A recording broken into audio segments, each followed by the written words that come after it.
നടൻ ഷൈൻ ടോം ചാക്കോയെ പോലീസ് ചോദ്യം ചെയ്യുകയാണ്. രാവിലെ 10 മണിയോട് കൂടിയാണ് എറണാകുളം നോർത്ത് പോലീസ് സ്റ്റേഷനിൽ ഷൈൻ ടോം ചാക്കോ എത്തിയത്. പിതാവിനും അഭിഭാഷകനുമൊപ്പമായിരുന്നു ഷൈൻ ടോം എറണാകുളത്ത് പോലീസ് സ്റ്റേഷനിലെത്തിയത്. 3 ACPമാർ ഇപ്പോൾ ചോദ്യം ചെയ്യലിലുണ്ടായെന്നാണ് നമുക്ക് മനസ്സിലാക്കാൻ കഴിയുന്നത്. വിവരങ്ങളുമായി ഉമേഷ് കൊച്ചിയിൽ നിന്ന് ചേരുകയാണ്. ഉമേഷ്, ഈ ലഹരി പരിശോധനയ്ക്കിടെ ഹോട്ടലിൽ നിന്ന് ഇറങ്ങി ഓടിയ ഷൈനിന്റെ ഓട്ടം ഇപ്പോൾ എത്തി നിൽക്കുന്നത് നോർത്ത് പോലീസ് സ്റ്റേഷനിൽ പോലീസ് സംഘത്തിന്റെ ചോദ്യം ചെയ്യലിന് മുൻപിലാണ്.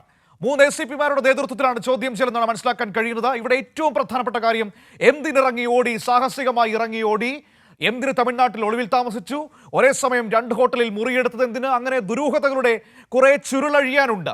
ഈ ചോദ്യം ചെയ്യലിനൊടുവിൽ ആ വിവരങ്ങൾക്ക് ഉത്തരം ലഭിക്കുമെന്ന പ്രതീക്ഷയാണോ ഇപ്പോൾ അന്വേഷണ സംഘം പങ്കുവയ്ക്കുന്നത്?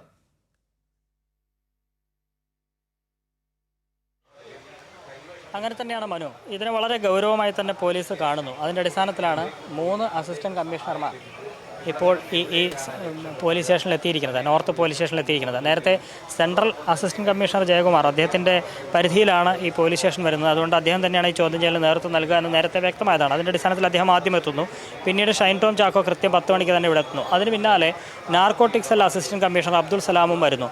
അദ്ദേഹത്തിൻ്റെ കീഴിലുള്ള ഡാൻസ് ഓഫ് സംഘം പരിശോധനയ്ക്ക് എത്തുന്ന വിവരമറിഞ്ഞാണ് ഷൈൻ ടോം ചാക്കോ അവിടെ നിന്ന് ഓടിയത്. അതുകൊണ്ട് അദ്ദേഹത്തിൻ്റെ നേതൃത്വത്തിലും ചോദ്യം ചെയ്യാൻ തീരുമാനിക്കുകയാണ്. ഏറ്റവും ഒടുവിൽ ഇപ്പോൾ Ernakulam south assistant commissioner P രാജ്കുമാറും ഇവിടേക്ക് എത്തിയിട്ടുണ്ട്. അദ്ദേഹത്തിൻ്റെ കീഴിലുള്ള ഡാൻസ് ഓഫ് സംഘവും ഇവിടെയുണ്ട്. അദ്ദേഹത്തിൻ്റെ ഒരു അധികാര പരിധി വരുന്ന ഭാഗമല്ല ഇവിടം, പക്ഷേ അദ്ദേഹം കൂടി ഇവിടേക്ക് ചോദ്യം ചെയ്യാൻ വേണ്ടി എത്തിയിരിക്കുകയാണ്. ഒരു പക്ഷേ ഇതുമായി ബന്ധപ്പെട്ട് ഇതിൻ്റെ ഒരു ഗൗരവം കണക്കിലെടുത്തുകൊണ്ടായിരിക്കാം, കൂടുതൽ കാര്യങ്ങൾ ഷൈനിൽ നിന്ന് വ്യക്തത വരുത്തണം എന്നുള്ളത് കൊണ്ടായിരിക്കാം, അതല്ലെങ്കിൽ മറ്റെന്തെങ്കിലും പശ്ചാത്തലം ഉണ്ടായിരിക്കാം. അത് പോലീസ് പറയുന്നില്ല. ഏതായാലും 3 അസിസ്റ്റന്റ് കമ്മീഷണർമാർ നിലവിൽ ഈ എറണാകുളം നോർത്ത് പോലീസ് സ്റ്റേഷനിലുണ്ട്. ഷൈൻ ടോം ചാക്കോവിനെ ചോദ്യം ചെയ്യൽ തുടരുകയാണെന്നാണ് മനസ്സിലാക്കുന്നത്. ഇപ്പോൾ മനു പറഞ്ഞതുപോലെ തന്നെ എന്തിന് ആ രാത്രി ആ ഹോട്ടലിൽ നിന്ന് ഇറങ്ങി ഓടി, അതെന്തിനു വേണ്ടിയായിരുന്നു, എവിടേക്കാണ് ഓടിയത് തുടങ്ങിയ കാര്യങ്ങളൊക്കെ തന്നെയാണ് പോലീസിന് അറിയേണ്ടത്. ഈ നോർത്തിലുള്ള ഈ ഹോട്ടലിൽ നിന്ന് ഇറങ്ങിയോടിയ ശേഷം മറ്റൊരു ഹോട്ടലിലേക്ക് ഇയാൾ പോവുകയാണ്. ബോൾഗാട്ടി പാലസിലുള്ള മറ്റൊരു ഹോട്ടലിലേക്ക് പോകുന്നു. അവിടെയും 1-2 മണിക്കൂർ ചിലവഴിച്ച ശേഷം പിന്നീട് ടാക്സിയിൽ ഇവിടെ നിന്ന് പോകുന്നു. ഇതൊക്കെ ആ ഒരൊറ്റ രാത്രി ചെയ്തത് എന്തിനു വേണ്ടിയായിരുന്നു എന്നുള്ളത് തന്നെയാണ് ഉത്തരം കണ്ടെത്തേണ്ട പ്രധാനപ്പെട്ട ചോദ്യം. ഒളിക്കാനോ പേടിക്കാനോ മറ്റൊന്നുമില്ലെങ്കിൽ ഈ ലഹരി പരിശോധനയ്ക്ക് പോലീസ് എത്തുമ്പോൾ, ഈ ലഹരി ഇടപാടുകാരനെ തേടിയെത്തുമ്പോൾ അതേ ഹോട്ടലിലുണ്ടായിരുന്ന ഷൈൻ ടോം ചാക്കോ ജനാല വഴി താഴേക്ക് ഇറങ്ങി ഓടുന്നത് എന്തിനു വേണ്ടി എന്നുള്ളത് തന്നെയാണ് ഉയരുന്ന ചോദ്യം. ഒപ്പം ഇതുമായി ബന്ധപ്പെട്ട ഒട്ടേറെ സാഹചര്യങ്ങൾ, അതായത് സംശയാസ്പദമായ കാര്യങ്ങൾ നിലനിൽക്കുന്നത് കൊണ്ട് തന്നെ ഈ ഷൈൻ്റെ ഫോൺ കോൾ വിവരങ്ങളൊക്കെ പോലീസ് ശേഖരിച്ചിട്ടുണ്ട്. ആ സമയത്ത് ഷൈൻ ആരെയൊക്കെ ബന്ധപ്പെട്ടു, ഒരുപക്ഷെ ഈ പോലീസ് വരുന്നതിന് മുമ്പ് തന്നെ ആ വിവരം അറിഞ്ഞ് ഷൈൻ ഓടിയതാണ്. അപ്പോൾ ഷൈനെ ആരോ വിവരം അറിയിച്ചിട്ടുണ്ട്, അതാരാണ് എന്നറിയാൻ പോലീസ് ശ്രമിക്കുന്നുണ്ട്. അതിൻ്റെ ഭാഗമായി ഷൈൻ്റെ ഫോൺ കോൾ വിവരങ്ങൾ പോലീസ് ശേഖരിച്ചിട്ടുണ്ട്. ഒപ്പം ഷൈൻ അന്ന് താമസിച്ച ഹോട്ടലിൽ നിന്നൊക്കെയുള്ള CCTV ദൃശ്യങ്ങൾ പോലീസ് ശേഖരിക്കുന്നുണ്ട്.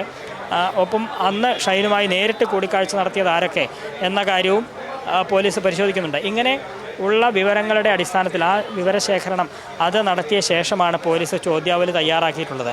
അതിൻ്റെ അടിസ്ഥാനത്തിൽ ഓരോരോ ചോദ്യങ്ങളായി ഷൈനോട് ചോദിക്കുകയാണ്. ഇതിന് ഷൈൻ എന്താണ് മറുപടി പറയുന്നത് എന്നുള്ളത് ഈ ഘട്ടത്തിൽ വ്യക്തമല്ല.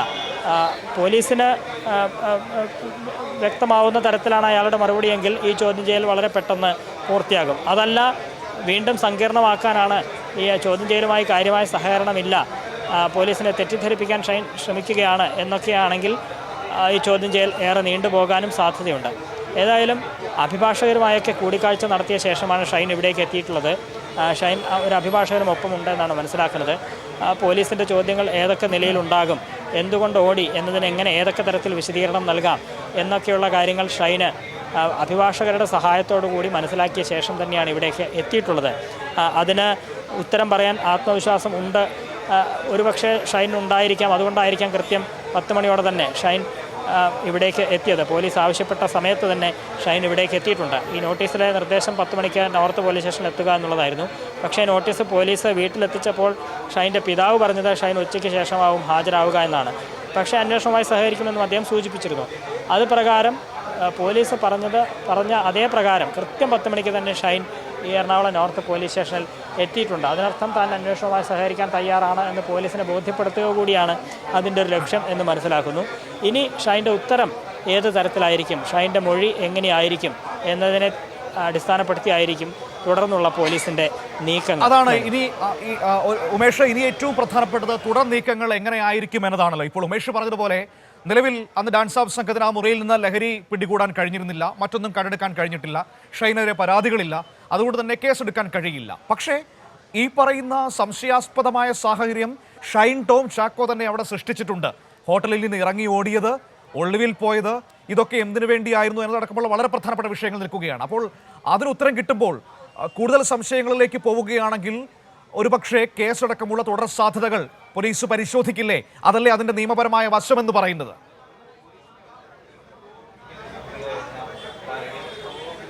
തീർച്ചയായും അങ്ങനെ തന്നെയാണ്. ഈ ഷൈൻ ഓടിയത് ഈ ലഹരിയുമായി ഏതെങ്കിലും തരത്തിലുള്ള ബന്ധമുള്ളത് കൊണ്ടാണ് എന്ന് പോലീസിന് ബോധ്യപ്പെട്ടാൽ, അതിന് തെളിവും ലഭിച്ചാൽ ഉറപ്പായും കേസെടുക്കുന്ന നിലയിലേക്ക് തന്നെ കാര്യങ്ങൾ പോകും. കാരണം ഒരു ലഹരി ഇടപാടുകാരനെ തേടിയാണ് ഡാൻസ് ഓഫ് സംഘം അവിടെ എത്തിയത്.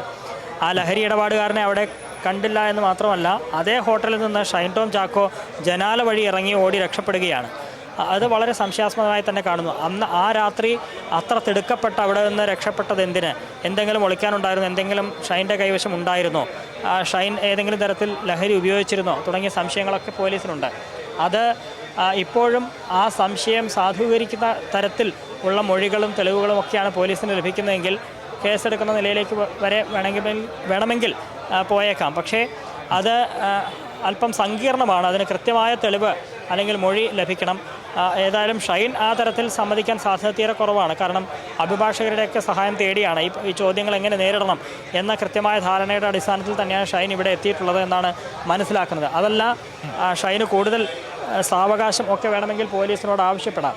ഇന്ന് മറ്റെന്തെങ്കിലും തിരക്ക് പറഞ്ഞ് നോട്ടീസ് മറ്റൊരു ദിവസത്തേക്ക് മാറ്റി നൽകണമെന്നൊക്കെ ഷൈൻ ആവശ്യപ്പെടാമായിരുന്നു. ആ സമയം കൊണ്ട് കൂടുതൽ പ്രിപ്പയർ ചെയ്യാൻ ഷൈന് സമയം ലഭിക്കുകയും ചെയ്യും. പക്ഷേ അതിനു മുമ്പ് തന്നെ ഷൈൻ ഈ കാര്യങ്ങളൊക്കെ മറുപടി നൽകാൻ കഴിയും എന്നൊരു ആത്മവിശ്വാസം ഷൈൻ ഉള്ളതുകൊണ്ടായിരിക്കാം, അഭിഭാഷകരുടെ സഹായം പെട്ടെന്ന് ലഭിച്ചതുകൊണ്ടായിരിക്കാം ഇന്നിപ്പോൾ രാവിലെ 10 മണിക്ക് തന്നെ. അതല്ല, ഇനി ഏതെങ്കിലും തരത്തിൽ ഇത് കൂടുതൽ സങ്കീർണമാവുമോ എന്നുള്ള ഭയം, അതല്ലെങ്കിൽ അത്തരത്തിലുള്ളൊരു നിയമോപദേശം ഷൈന് ലഭിച്ചതിൻ്റെ അടിസ്ഥാനത്തിലുമായിരിക്കാം. ഏതായാലും ഷൈൻ നിശ്ചയിച്ചതുപോലെ തന്നെ, ആവശ്യപ്പെട്ടതുപോലെ തന്നെ 10 മണിയോടെ ഇവിടെ എത്തിയിട്ടുണ്ട്. ഇനി എന്താണ് ഇതിൽ ഷൈൻ്റെ ഒരു ഭാഗം എന്നുള്ളതാണ് അറിയേണ്ടത്. ഈ ഓടിയത് ഒരുപക്ഷെ പോലീസിനെ കണ്ടായിരിക്കില്ല എന്നായിരിക്കും ഒരുപക്ഷെ ഷൈൻ പോലീസിനോട് പറയാൻ പോകുന്നത്.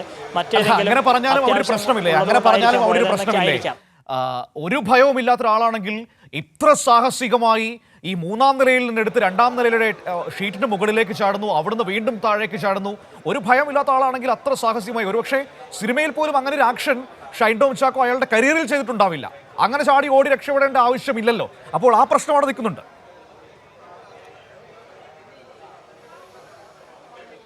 അതെ, ഈ ജനാല വഴി ഇങ്ങനെ തിടുക്കപ്പെട്ട് ഒരു ഹോട്ടലിൽ നിന്ന് വേറൊരു ഹോട്ടലിലേക്ക്, അവിടെ നിന്ന് പിന്നീടും രാത്രിക്ക് രാത്രി തന്നെ പോകുന്നു. അങ്ങനെ സാഹചര്യങ്ങളുണ്ട്. അതിനൊക്കെ എന്താണ് തൃപ്തികരമായ അയാൾ മറുപടി നൽകാൻ പോകുന്നത് എന്നുള്ളത് തന്നെയാണ് ഉറ്റുനോക്കുന്നത്. പോലീസിനും അറിയേണ്ടതും അത് തന്നെയാണ്. എന്താണ് ഇയാൾ മറുപടിയായി പറയാൻ പോകുന്നത് എന്നുള്ളത് തന്നെയാണ്.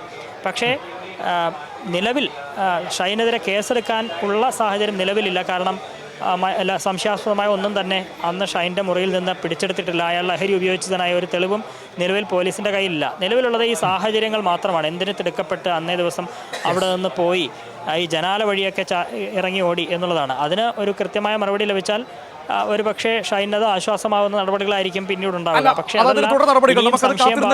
ഉപേക്ഷ പറഞ്ഞതുപോലെ നിലവിൽ അത് കാത്തിരുന്ന് കാണേണ്ടി വരും. പക്ഷേ ഇവിടെ ആ സാഹചര്യം ദുരൂഹമാണല്ലോ. അങ്ങനെ രക്ഷപ്പെടാൻ ഉണ്ടായ സാഹചര്യം ദുരൂഹമാണ്.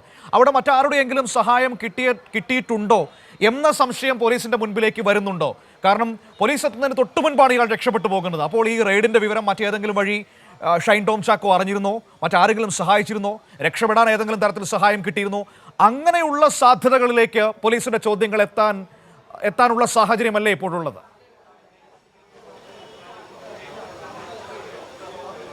അതെ, ഉറപ്പായും അങ്ങനെയുള്ള ചോദ്യങ്ങൾ പോലീസിൻ്റെ ഭാഗത്തുനിന്നുണ്ടാകും. അതിൻ്റെ ഭാഗമായി പോലീസ് ഏറെ മുന്നൊരുക്കം നടത്തിയിട്ടുണ്ട്. ഷൈൻ ആ സമയത്ത് നേരിട്ട് കണ്ടവർ ആരൊക്കെയാണ്, ഷൈൻ്റെ ഫോണിൽ വിളിച്ചത്, ഷൈൻ വിളിച്ചതും ഷൈനെ വിളിച്ചതുമായ ആളുകൾ ആരൊക്കെയാണ് എന്നതിൻ്റെയൊക്കെ ഫോൺ കോൾ രേഖകളൊക്കെ പോലീസ് ശേഖരിച്ചിട്ടുണ്ട്. അതിൻ്റെ അടിസ്ഥാനത്തിലായിരിക്കാം ഒരുപക്ഷെ ഷൈനോട് ഈ ചോദ്യങ്ങൾ ഉണ്ടാവുക. അങ്ങനെ ആ ഫോൺ കോൾ രേഖകൾ പരിശോധിക്കുമ്പോൾ തന്നെ ഷൈനെ ഈ വിവരം നൽകിയത് ആരാണ് എന്നുള്ള ധാരണ പോലീസിന് ലഭിക്കും. അപ്പോൾ അത് ഷൈൻ വിശദീകരിക്കേണ്ടി വരും. ഇതിപ്പോൾ ഷൈൻ ലഹരി ഉപയോഗിക്കുന്നു, അല്ലെങ്കിൽ ലഹരി ഇടപാടുകാരനെ തേടിയെത്തുമ്പോൾ ഏതെങ്കിലും തരത്തിൽ ഒളിപ്പിക്കുന്നതിൻ്റെ ഭാഗമായി ഓടിയതാകാം എന്ന സംശയത്തിന് പുറമെ ആലപ്പുഴയിലെ കഞ്ചാവ് കേസുമായി ബന്ധപ്പെട്ട് നടപടിയുടെ ഭാഗമായി പോലീസ് വരികയാണോ എന്ന് പേടിച്ച് ഓടിയതാകാം എന്നുള്ള സംശയവും പോലീസിനുണ്ട്. അതങ്ങനെ വരുമ്പോൾ അതൊരു വലിയ ക്രൈമായി മാറുന്നില്ല. കാരണം അത് ആലപ്പുഴയിൽ ഉള്ളതൊരു മൊഴിയാണ്. ആ മൊഴിയിൽ കൂടുതൽ പരിശോധനകൾ നടത്തേണ്ടതുണ്ട്. അതിൽ ഷൈൻ്റെ മൊഴി രേഖപ്പെടുത്തേണ്ടതുണ്ട്. ഒരുപക്ഷേ അതിലപ്പുറം അതിലെന്തെങ്കിലും നടപടിക്കായി പോലീസ് വരുന്നതാണോ എന്ന് ഭയപ്പെട്ട് ഓടിയതാകാം എന്നുള്ള സംശയവും ഉണ്ട്. അതാണ് ഇനി ഷൈൻ മറുപടിയായി നൽകുന്നതെങ്കിൽ മറ്റ് സങ്കീർണതകളിലേക്ക് പോകില്ല. പക്ഷേ ഇന്നെന്തായാലും വിശദമായി ചോദ്യം ചെയ്ത ശേഷം ഷൈൻ്റെ മൊഴിയും സാഹചര്യവും ഒക്കെ പൊരുത്തപ്പെടുന്നുണ്ടോ എന്ന വിശദമായ പരിശോധന പോലീസ് നടത്തും. കാരണം 3 അസിസ്റ്റൻറ്റ് കമ്മീഷണർമാരാണ് ഇപ്പോൾ ഇവിടെയുള്ളത്. അവരൊക്കെ അവരുടേതായ രീതിയിൽ ചോദിക്കാൻ സാധ്യതയുണ്ട്. അവരുടെയൊക്കെ സംശയങ്ങൾ തീർക്കാൻ കൂടുതൽ ചോദ്യങ്ങൾ ഉണ്ടാകാനുള്ള സാധ്യതയുണ്ട്. ആ ചോദ്യങ്ങൾക്ക് അയാൾ എന്ത് പറയുന്നു എന്നുള്ളതാണ്. പറഞ്ഞ ശേഷം വിശദമായി ആ മൊഴി പോലീസിന് ക്രോസ് ചെക്ക് ചെയ്യണം. വിശദമായി വിലയിരുത്തലുകൾ നടത്തേണ്ടതുണ്ട്. അതിൽ തുടർന്ന് ആ വിലയിരുത്തലുകൾ നടത്തുമ്പോൾ അതിൽ പൊരുത്തക്കേട് കണ്ടാൽ ഒരുപക്ഷെ വീണ്ടും ഹാജരാകാൻ നോട്ടീസ് നൽകാം, വീണ്ടും വിളിച്ചു വരുത്താം. അതിനൊക്കെയുള്ള അവകാശം പോലീസിനുണ്ട്. ഏതായാലും കടുത്തൊരു നടപടിയിലേക്ക് പോകാനുള്ള സാഹചര്യം നിലവിലില്ല. കേസോ മറ്റോ ഒന്നും തന്നെ ഇല്ലാത്തതുകൊണ്ട് അങ്ങനെ കസ്റ്റഡി അറസ്റ്റ് എന്നുള്ള രീതിയിലേക്ക് പോകാൻ സാധ്യത കുറവാണ്. പക്ഷേ ഷൈൻ്റെ ചോദ്യം ചെയ്യലുകൾ ഇന്നുകൊണ്ട് ഒരുപക്ഷെ അവസാനിക്കാം. അതല്ലെങ്കിൽ അടുത്ത ദിവസങ്ങളിലും വിളിച്ചു വരുത്താനുള്ള സാധ്യതയും നിലനിൽക്കുന്നുണ്ട്. മനു, ഇവിടെ ഉമേഷ്, ഈ വേദാന്ത ഹോട്ടലിൽ നിന്ന് ഇയാൾ മറ്റൊരു ഹോട്ടലിലേക്കാണല്ലോ പോകുന്നത്, ബോൾഗാട്ടിയിലുള്ള. അപ്പോൾ അവിടെ നേരത്തെ റൂം ബുക്ക് ചെയ്തിരുന്നതാണോ അതോ ഇയാൾ പോകുന്ന സമയത്ത് ആ സമയത്ത് എത്തി റൂം എടുക്കുകയാണോ? അതിനെക്കുറിച്ച് നമുക്ക് അറിയാൻ പറ്റുന്നത് എന്താണ്? കാരണം ഒരേ സമയത്ത് 2 ഹോട്ടലിൽ റൂം ഉണ്ടായിരുന്നു എന്ന് പറഞ്ഞാൽ അതിലൊരു സാഹചര്യം കുറച്ച് പിശകാകാൻ സാധ്യതയുണ്ട്.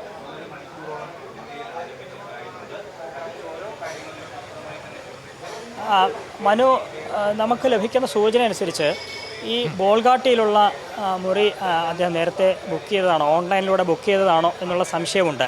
അങ്ങനെ പോലീസിൽ നിന്ന് ഒരു സൂചന ലഭിക്കുന്നുണ്ട്. അത് നേരത്തെ ബുക്ക് ചെയ്തതാണ്. ഇതിനിടയിലാണ് ഈ നോർത്തിലുള്ള വേദാന്ത ഹോട്ടലിൽ ഷൈൻ ടോം ചാക്കോ എത്തുന്നത്. അവിടെ എത്തുന്നതാകട്ടെ പുലർച്ചെ 3 മണിയോടെയാണ് താനും. അന്ന് വൈകുന്നേരം രാത്രി വരെ ഷൈൻ അവിടെ തങ്ങിയിട്ടുണ്ട്. അവിടെ തങ്ങി വളരെ പെട്ടെന്ന് തന്നെ ഈ ഇറങ്ങി ഓടുകയാണ്. ഈ സാഹചര്യം കണ്ട് ഈ 10:30 അവിടെ നിന്ന് ഓടി നേരെ പോകുന്നത് ഓൺലൈനിലൂടെ ബുക്ക് ചെയ്ത പഞ്ചനക്ഷത്ര ഹോട്ടലിലേക്കാണ്. പക്ഷേ അവിടേക്ക് ചെന്നിട്ടും ഷൈൻ അവിടെ താമസിച്ചില്ല എന്നുള്ളതാണ്. ആ രാത്രി മുഴുവനായും അവിടെ താമസിച്ചില്ല എന്നുള്ളതാണ്. ഏതാനും മണിക്കൂറുകൾ മാത്രം അവിടെ താമസിച്ച ശേഷം പുലർച്ചെ 3 മണിയോടെയോ മറ്റോ ആണ് ഷൈൻ അവിടെ നിന്ന് പുറത്തേക്ക് ഇറങ്ങി വന്ന് ടാക്സി വിളിച്ച് പോകുന്നത്. അതിലൊക്കെ ഒരു സംശയം ബാക്കിയാക്കിയാണ് ഈ നടപടികളൊക്കെ ഉണ്ടാകുന്നത്. ഈ ഗേറ്റിന് മുമ്പിൽ ബൈക്കിലാണ് അവിടേക്ക് എത്തുന്നത്, ഈ പഞ്ചനക്ഷത്ര ഹോട്ടലിന് മുമ്പിലേക്ക് എത്തുന്നത്. അവിടെ ബൈക്കിൽ നിന്നിറങ്ങി ഗേറ്റ് തുറന്ന് നടന്നാണ് ഷൈൻ, കാൽനടയായാണ് ഈ ഹോട്ടലിനകത്തേക്കൊക്കെ പോകുന്നത്. ഹോട്ടലിൽ നിന്ന് ഇറങ്ങിയ ശേഷവും നടന്ന് ഗേറ്റിന് പുറത്തെത്തിയ ശേഷമാണ് ഓൺലൈൻ ടാക്സി വിളിച്ച് പോകുന്നത്. അപ്പോൾ ഇങ്ങനെ ചില സംശയങ്ങളുണ്ട്. പൊരുത്തപ്പെടാതെ കിടക്കുന്ന പല സാഹചര്യങ്ങളുമൊക്കെ ഉണ്ട്. അതിനൊക്കെ ഉത്തരം നൽകേണ്ടത് ഷൈനാണ്. ഇതിപ്പോൾ നമുക്ക് ലഭിച്ച വിവരങ്ങളാണ്. പോലീസ് ഒരുപക്ഷെ അന്വേഷിച്ച് ഇതിലേറെ ഒട്ടേറെ കാര്യങ്ങൾ കണ്ടെത്തിയിട്ടുണ്ടാകും. അവരുടെ മുമ്പിൽ ഫോൺ കോൾ രേഖകളടക്കമുണ്ട്. ഷൈൻ ആരെയൊക്കെ കണ്ടു എന്നത് സംബന്ധിച്ച വിവരങ്ങളുണ്ട്. തുടങ്ങി ഒരുപക്ഷെ ഇതുമായി ബന്ധപ്പെട്ട് ഹോട്ടൽ ജീവനക്കാരുടെയും ഷൈൻ്റെ കൂടെ അന്ന് താമസിച്ചിരുന്നവരുടെയും ഒക്കെ മൊഴിയുടെ വിശദാംശങ്ങളൊക്കെ പോലീസിന് മുമ്പിലുണ്ട്. അതെല്ലാം വെച്ചായിരിക്കും ഷൈനോട് ഈ ചോദ്യങ്ങൾ ഉണ്ടാവുക എന്നാണ് മനസ്സിലാക്കുന്നത്. അപ്പോൾ അതിനെന്ത് ഷൈൻ മറുപടി പറയുന്നു എന്നതിനെ അടിസ്ഥാനമാക്കിയായിരിക്കും തുടർന്നുള്ള നടപടികൾ ഉണ്ടാവുക. ചോദ്യം ചെയ്യൽ പുരോഗമിക്കുന്നു. 3 അസിസ്റ്റന്റ് കമ്മീഷണർമാർ ഇവിടെ ഉണ്ട്. അവരുടെ നേതൃത്വത്തിൽ തന്നെയാണ് ആ ചോദ്യം ചെയ്യൽ പുരോഗമിക്കുന്നത്. തീർച്ചയായും നമ്മളെ അവിടുത്തെ ഈ സാഹചര്യത്തെ ഈ ഓടിയ സാഹചര്യമാണ് ഇതിൻ്റെ എല്ലാം പ്രശ്നമാക്കുന്നത്. ഒറ്റ ഓട്ടത്തിന് ചാടി ഓടിയ ഓട്ടം തമിഴ്നാട് വരെ ഓടേണ്ടി വരുന്നു. അതെന്തിനു വേണ്ടിയായിരുന്നു എന്നതാണ് അതിൻ്റെ ഒരു പ്രധാനപ്പെട്ട വിഷയം. ഈ ഷൈനെ ഇപ്പോൾ ആരോപണങ്ങളുടെ പുകമറയത്ത് നിർത്തുന്നത് ആ സാഹചര്യം തന്നെയാണ്. ഞാൻ മനസ്സിലാക്കുന്നത് പോലീസിൻ്റെ കണ്ണുകൾ ഷൈൻ പോയ ഓരോ വഴികളിലും വളരെ കൃത്യമായി ഉണ്ടായിരുന്നു എന്നതാണ്. ആരെയൊക്കെ കണ്ടിട്ടുണ്ട്, ആരോടൊക്കെ സംസാരിച്ചിട്ടുണ്ട്, ഏത് വഴിക്കാണ് തമിഴ്നാട്ടിലേക്ക് പോയത് എന്നതടക്കമുള്ള കൃത്യമായ റൂട്ട് മാപ്പ് പോലീസിൻ്റെ കയ്യിൽ ഉണ്ടായെന്നാണ്.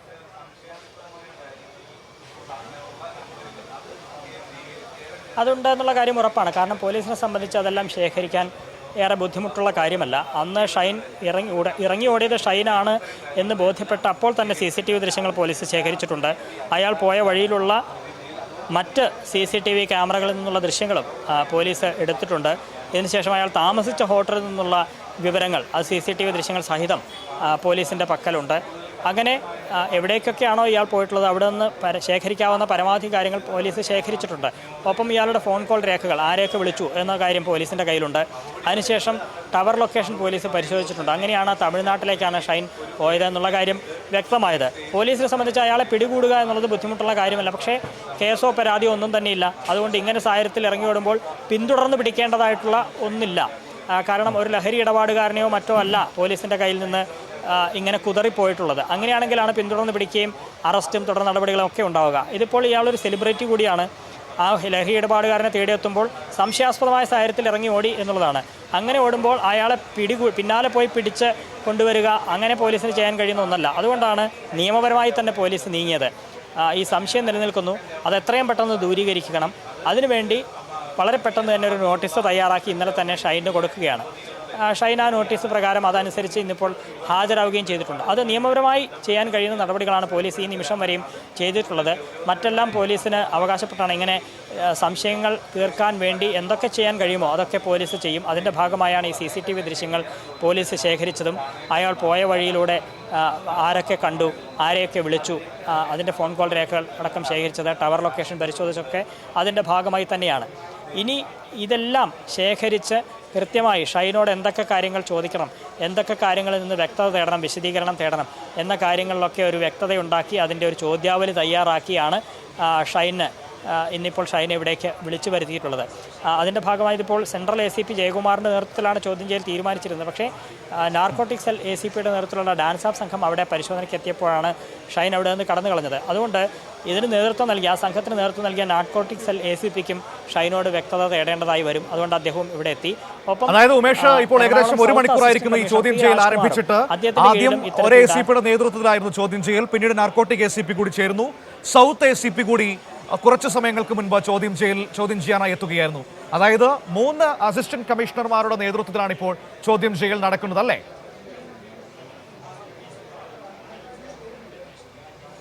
അതെ, അങ്ങനെ തന്നെ വേണം മനസ്സിലാക്കാൻ. അതായത് ഇവർ 3 പേരും വരാൻ ഒരുപക്ഷെ വ്യത്യസ്തമായ സാഹചര്യങ്ങൾ ഉണ്ടായിരിക്കാം.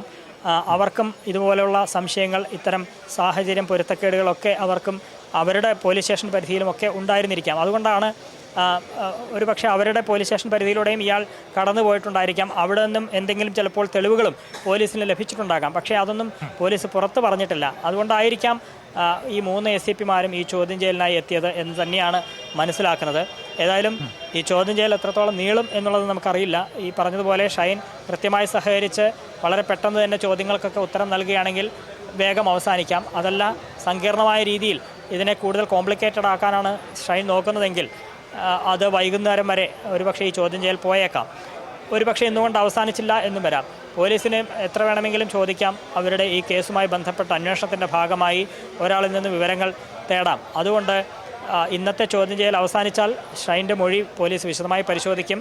അയാൾ പറഞ്ഞത് ഏതാണ്ട് കൃത്യമാണ് എന്ന് വന്നാൽ അവിടെ കൊണ്ട് അവസാനിപ്പിക്കും. അതല്ല, ഇനിയും സംശയങ്ങൾ ഒട്ടേറെ ബാക്കിയുണ്ടെങ്കിൽ വീണ്ടും നോട്ടീസ് അയച്ച് വിളിച്ചു വരുത്തും. അതാണ് പോലീസ് ചെയ്യാൻ ഉദ്ദേശിച്ചിരിക്കുന്നത്. മനു, അതായത് ഇപ്പോഴത്തെ ഈ ചോദ്യം ചെയ്യൽ ഒരു തുടക്കമാണ്.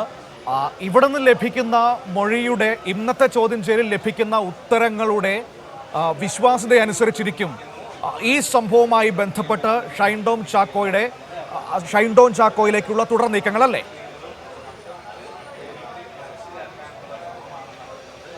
അതെ, അങ്ങനെ തന്നെയാണ് നമുക്ക് വിലയിരുത്താനാവുക. ഷൈൻ ഇന്ന് പറയുന്നത് എങ്ങനെയാണ്, എന്തൊക്കെയാണ്, കൃത്യമായ മറുപടിയാണോ, വിശ്വസിക്കാവുന്ന മൊഴിയാണോ ഷൈൻ്റെ ഭാഗത്ത് നിന്ന് വന്നത് എന്ന് തന്നെയാണ് പോലീസ് പരിശോധിക്കുക. അത് ഓരോ ചോദ്യത്തിനും ഷൈൻ എങ്ങനെ മറുപടി നൽകി എന്നുള്ളത് ഇഴകീറി ഈ പോലീസ് സംഘം പരിശോധിക്കും. അത് വളരെ വിശദമായി വിലയിരുത്തിയ ശേഷം അതിൽ പൊരുത്തക്കേടുണ്ടെങ്കിൽ വീണ്ടും വിളിച്ചു വരുത്തുക എന്നുള്ളതാണ്. സാധാരണ എല്ലാ ചോദ്യം ചെയ്യലുകളിലും അങ്ങനെ തന്നെയാണ് ഉണ്ടാകാറുള്ളത്.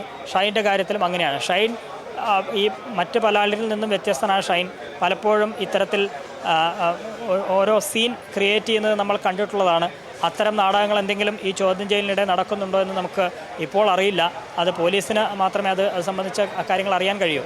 ഏതായാലും അങ്ങനെ നാടകങ്ങളൊന്നുമില്ല. അയാൾ സത്യസന്ധമായി തന്നെയാണ് മറുപടി നൽകുന്നത്. അത് പോലീസിന് കൂടി ബോധ്യപ്പെട്ടാൽ ഇന്നുകൊണ്ട് ഈ ചോദ്യം ചെയ്യൽ അവസാനിക്കും, വളരെ പെട്ടെന്ന് അവസാനിക്കും. അതല്ല, പോലീസിനെ വീണ്ടും കൂടുതൽ സംശയത്തിലേക്ക് എത്തിക്കുകയാണെങ്കിൽ വീണ്ടും അയാളെ വിളിച്ചു വരുത്തും എന്ന് തന്നെയാണ് മനസ്സിലാക്കുന്നത്.